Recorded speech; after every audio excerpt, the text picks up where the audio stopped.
El Metro Transversal de Barcelona fue un proyecto ambicioso que tardó más de 30 años en hacerse realidad. Transformó la forma de desplazarse por la ciudad. Esta es su historia. El Ferrocarril Metropolitano de Barcelona, más conocido como Transversal, fue el embrión de la actual línea 1 de la red del metro. Tiene su origen en un proyecto del ingeniero granadino Fernando Reyes Garrido. Reyes quería ordenar el caos de los diferentes trazados de líneas ferroviarias que a principios del siglo XX dificultaban enormemente el crecimiento urbanístico de la ciudad. Cada compañía ferroviaria tenía una o más líneas que atravesaban la ciudad, pero cada una terminaba en su propia estación terminal, sin conexión con las demás. Para resolver este problema, en 1912 Reyes presentó un proyecto de ferrocarril subterráneo que conectaría todas las líneas y estaciones de la ciudad. El proyecto de Reyes también incluía un ramal perpendicular al mar, que enlazaría con la línea de la MZA, Madrid-Zaragoza-Alicante, hacia Mataró por el Bogatell y con el puerto de Barcelona en sentido contrario. Este plan permitía la supresión de las estaciones de Francia y Norte-Vilanova. Había que crear un túnel central que conectara las principales líneas ferroviarias de vía ancha de Barcelona.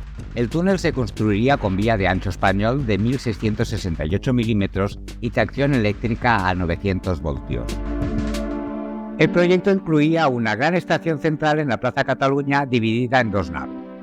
Una bajo las rondas de Universitat y de Sant Pere, y otra bajo las calles Pelai y Fontanella. Ambas naves estarían conectadas por dos ramales que se bifurcarían en las plazas Universitat y Urquinaona. La Primera Guerra Mundial provocó dificultades financieras y políticas que retrasaron la aprobación del proyecto de ferrocarril subterráneo de Barcelona. Las dos principales compañías ferroviarias, MZA y Norte, se opusieron al proyecto porque temían perder sus derechos de concesión. Este retraso obligó a modificar el proyecto en puntos esenciales y no fue aprobado definitivamente hasta 1922. El proyecto original de la línea transversal de Barcelona era un ferrocarril bajo la superficie que conectaría los trenes de pasajeros y mercancías de la MZA y Norte a través de túneles. Pero se descartó para convertirlo en un ferrocarril subterráneo similar al inaugurado en Madrid en 1919. Un grupo de inversores vascos y catalanes encabezados por Horacio Echevarrieta Maruri y Lluís Marsans Peix registró el 17 de diciembre de 1920 la empresa Ferrocarril Metropolitano de Barcelona, más conocido como Transversal. El trazado inicial de la línea debía ser entre la Bordeta y la Estación del Norte, donde enlazaría con la línea de la MZA hacia Granollers y Francia y con las líneas de norte hacia Sabadell, Terrassa, Manresa y Sant Joan de les Abadesses. Las obras se iniciaron simbólicamente el 8 de junio de 1922 en la Plaza de España, con la presencia del rey Alfonso XIII. Sobre 1924, la compañía presentó un proyecto de red de metro que incluía 7 líneas adicionales a la principal en construcción. La compañía solicitó la concesión correspondiente para poder construir estas líneas. La compañía pronto enfrentó problemas económicos, lo que llevó al Ayuntamiento de Barcelona a comprar acciones de la empresa. En poco tiempo se convirtió en el accionista mayoritario. Este hecho fue clave en la decisión de municipalizar el transporte urbano en los años 50. En 1923, diversos contratiempos y accidentes graves obligaron a rescindir el contrato con la empresa constructora original. Los nuevos responsables, los ingenieros Terradas Illa, Planell y Puigjuliol, impulsaron las obras y consiguieron avances significativos, pero los accidentes graves continuaron siendo una constante.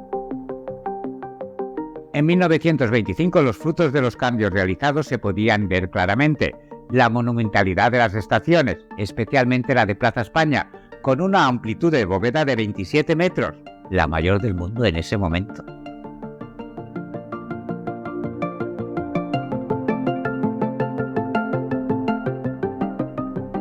También se estaba instalando un gran puente metálico sobre el túnel del Gran Metro a la salida de la futura estación de Plaza Cataluña.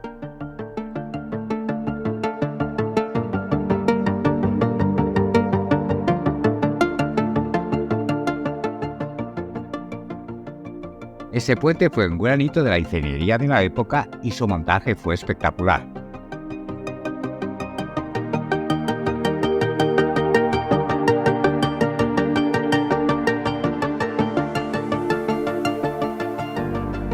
Paralelamente, la compañía encargó a la prestigiosa sociedad Material para Ferrocarriles y Construcciones, conocida como Can Girona y posteriormente Macosa, los coches que debían circular por la línea.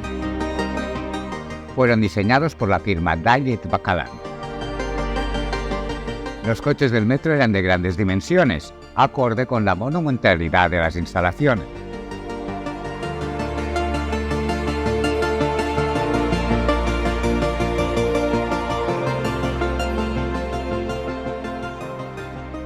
Tenían un ancho de vía español y estaban equipados con motores eléctricos General Electric y bujías Brill.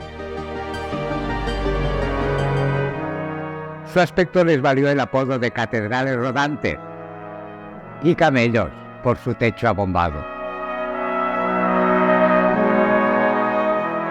De hecho, fueron los coches de metro más grandes del mundo hasta 1962, cuando fueron superados por los de Toronto. Al principio, los trenes del metro de Barcelona eran de un solo coche debido a sus grandes dimensiones. Posteriormente se ampliaron a 3 coches para aumentar la capacidad de transporte. Los trenes de la serie 100, de la 121 a la 132, estaban pintados de amarillo con frontales negros. Funcionaban a una tensión de 1500 voltios en corriente continua que tomaban de un tercer carril conductor exterior a la vía a través de un flotador. El sistema inglés de tercer carril consistía en un carril conductor fijado a las traviesas de las vías con aisladores de porcelana. El carril estaba cubierto por los laterales y por encima con tablas de madera. Un sistema común en muchos países, pero inédito en el Estado español. La línea transversal fue la única que lo instaló en nuestro país. Posteriormente, las líneas 3 y 4 del metro de Barcelona adoptaron este sistema de alimentación eléctrica, pero en una versión alemana, más segura y menos voluminosa. La serie 100 fue retirada en la década de 1970, pero continuó funcionando en situaciones excepcionales, como la falta de material rodante o la alta demanda de viajeros. Su último servicio regular fue en 1979. 3 coches de la serie 100 fueron preservados, los números 125, 126 y 131. Fueron restaurados a su estado original de 1926 y funcionaron como tren histórico en los festivos entre 1981 y 1987. Actualmente, Transports Metropolitans de Barcelona solo conserva el coche 126. El coche 124 se encuentra en la base militar de San Gregorio de Zaragoza y el resto de coches fueron desguazados. Finalmente, las obras se terminaron, aunque no por completo, lo que permitió la inauguración de la línea en gran parte de su recorrido. Así, el 10 de junio de 1926, con la asistencia de un buen número de autoridades, se puso en servicio la línea Sant Martí del transversal de poco más de 4 kilómetros, con las siguientes estaciones: Ordeta, Mercado Nuevo, Sants, Hostafrancs, España, Rocafort, Urgell, Universidad y Cataluña, según la denominación de la época.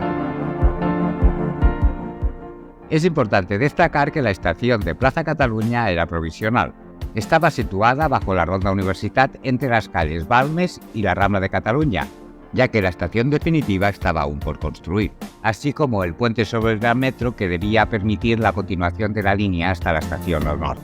Parte de esta estación provisional todavía se puede ver hoy en día, ya que su andén central es utilizado por Renfe en la estación de Rodalies bajo la Plaza Cataluña, que se prolonga hasta la estación de Universitat. En los primeros años, la línea de metro no tuvo buenos resultados económicos. Sin embargo, una reducción en las tarifas y un aumento de pasajeros gracias a la Exposición Internacional de 1929 permitieron mejorar los ingresos. Hasta 1932 no se pudo inaugurar el tramo entre Plaza Cataluña y Marina, donde enlazaba, como estaba previsto, con la estación de la Compañía del Norte, cuyos trenes de cercanías también podían llegar a la estación común con el transversal de la Plaza Cataluña.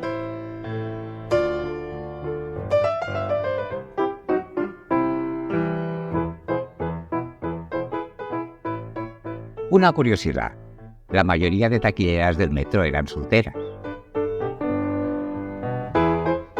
¿Imagináis por qué? Porque en el caso de matrimonio entre empleados, el régimen obligaba a la esposa a dejar el trabajo. Si os ha interesado el tema, os sugerimos un libro escrito por Joan Alberic y por el guionista de este capítulo, Ramón Lascors. Si te gusta la historia, recuerda que tenemos un canal paralelo, Proyecto Memory. Puedes contribuir al canal con una mínima aportación, uniéndote como miembro. Verás los vídeos antes que nadie. Suscríbete para que YouTube te recuerde cada viernes el estreno de un nuevo capítulo. También tenemos web y estamos presentes en Facebook, Instagram y TikTok. Este hecho fue clave en la decisión de municipalizar.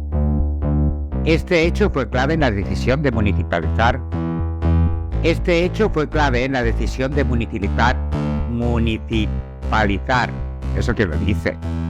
De municipalizar. Este hecho fue clave en la decisión de municipalizar. Este hecho fue clave en la decisión. ¿Imagináis por qué? Porque en el caso de matrimonio entre empleados. ¿Imagináis por qué? Porque en el caso de matrimonio entre empleados,